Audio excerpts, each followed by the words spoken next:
Olá, pessoal, tudo bem com vocês? Hoje a gente vai falar um pouquinho sobre o filósofo Platão, tá? O Platão é um importante filósofo que inaugura, junto com Sócrates, um outro período dentro da história da filosofia.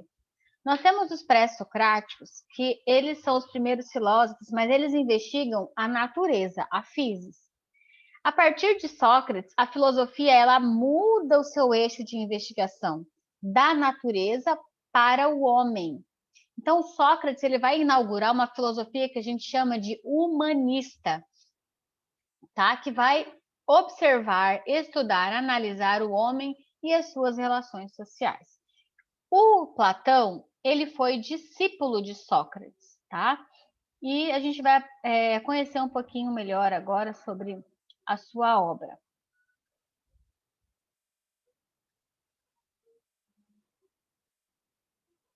Então, né, Platão foi um importante filósofo grego, né, um dos principais da sua época.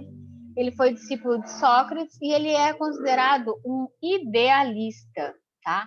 Porque ele projeta, né, um homem ideal, uma cidade ideal, né? Ele projeta um ideal, mas sempre esse ideal a partir da racionalidade, tá?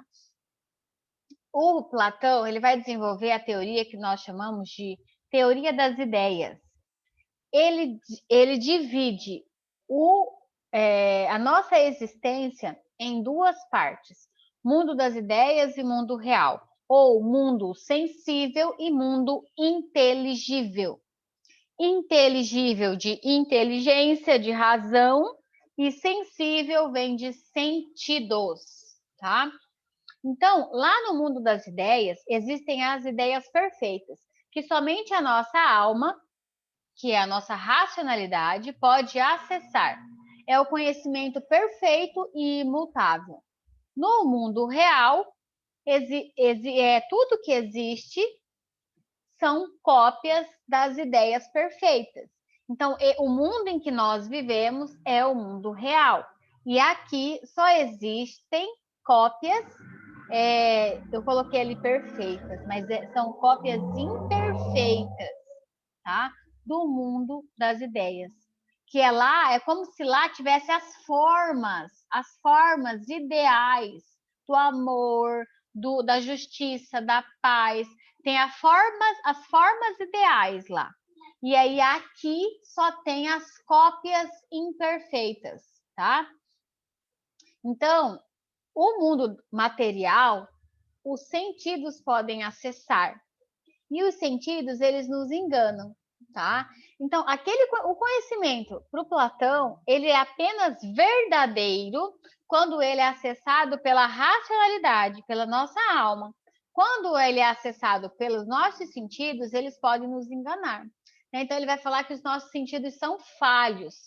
Para explicar essa teoria, ele usa o famoso mito da caverna, que ele vai falar o quê? Que existia, então, dentro de uma caverna, três amigos, né? Eles viviam lá há muito tempo, amarrados, e aí eles viam, através das paredes da caverna, ele via os vultos do mundo lá fora. E aí ele imaginava coisas que eram monstros, bichos terríveis e tal, né? E que era melhor para eles estarem ali dentro, então, onde eles estavam. E aí um dia um conseguiu se soltar, saiu da caverna e viu que lá fora não tinha nada de monstros terríveis. Só tinham outras pessoas iguais a eles, e aqueles vultos que eles viam eram as folhas e os galhos das árvores. Eram os carros se movimentando, as pessoas se movimentando perto dessa caverna. Tá? Então, ele usa esse mito para nos dizer que os sentidos nos enganam e para dizer que apenas o conhecimento racional é o conhecimento verdadeiro. E a gente acessa esse conhecimento apenas pela nossa alma, tá? E quando a gente separa mundo das ideias e mundo real, a gente pode pensar nessa separação de céu e terra, né, que o cristianismo tem. Então a gente pensa em céu, mundo das almas, né? Não é lá que ficam as almas. E terra aqui o mundo real, tá? O Platão é o primeiro a fazer essa divisão, tá? De corpo e alma, e também desses dois mundos. Não é à toa tá? Que o cristianismo, a partir de Santo Agostinho, ele se apropria dessas ideias para desenvolver uma filosofia cristã, tá? Então, pessoal, existem dois mundos, né? E esse mundo perfeito, só quem acessa é a nossa alma. Lá é imutável as coisas, né? O conhecimento é perfeito e imutável. Já no mundo real, esse conhecimento é mutável, porque ele é percebido a partir dos nossos sentidos. Então, ele separa, né, corpo e alma. O nosso corpo está o quê? Sujeito às leis da natureza e é constituído de matéria. E a nossa alma é um princípio que move o homem.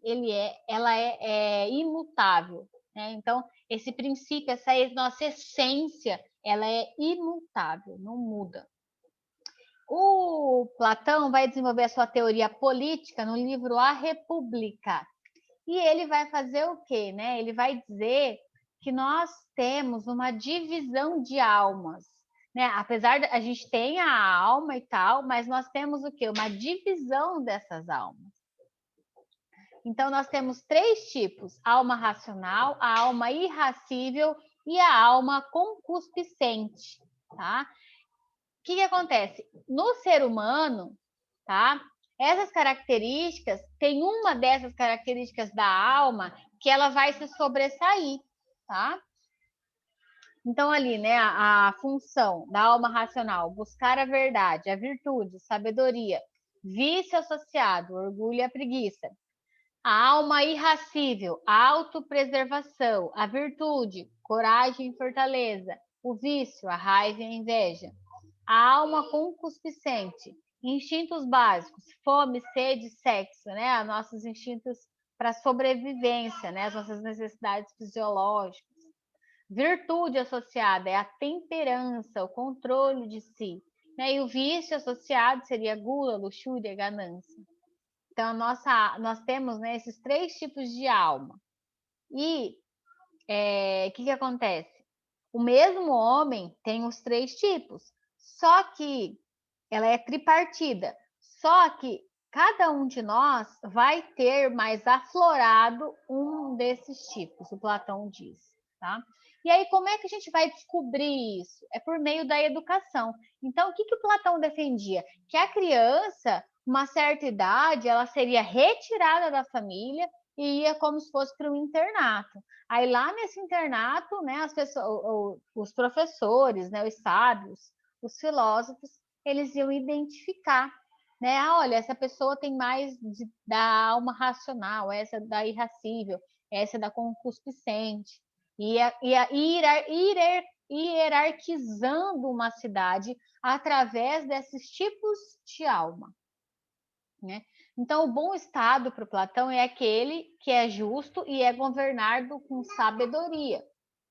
Platão tece um paralelo entre o ser humano e a polis. Assim como o ser humano possui uma parte concreta, que é o corpo, e outra abstrata, a alma, o Estado também possui uma parte material, que são os bens, a riqueza, as pessoas, e outra imaterial, que são as funções desempenhadas por cada cidadão.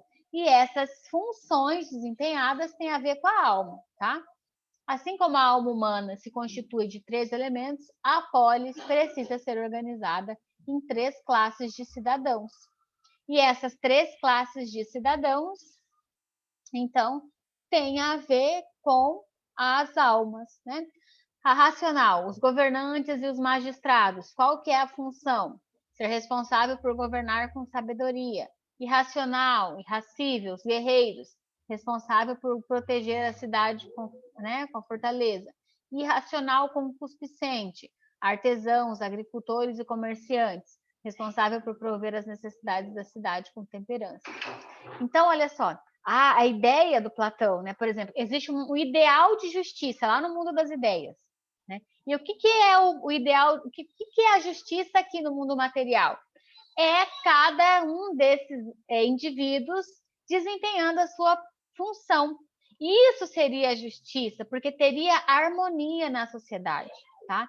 Então, e qual que é a pessoa ideal para governar? O filósofo, porque o filósofo é sábio. E todos os sábios para o Platão são éticos. Né? Então, está tudo amarrado, está tudo junto. O político, ele precisa ser ético para o Platão. Quem vai ser ético? Quem é sábio. Quem é sábio? Os filósofos. Né? Então, ele vai dizer que apenas os filósofos estão aptos a governar. Então, o Platão ele é contra a democracia, ele é a favor da aristocracia, o governo de poucos, né? E esses poucos seriam os filósofos, tá? Pessoal, é praticamente isso. O exercício de vocês lá no Forms, né? Como eu já venho passando há alguns dias, é um questionáriozinho para responder. Não tem muito segredo, não vou me estender para o vídeo não ficar muito comprido, tá bom? Tchau, tchau. Qualquer coisa eu estou ali no WhatsApp, pode vir me perguntar.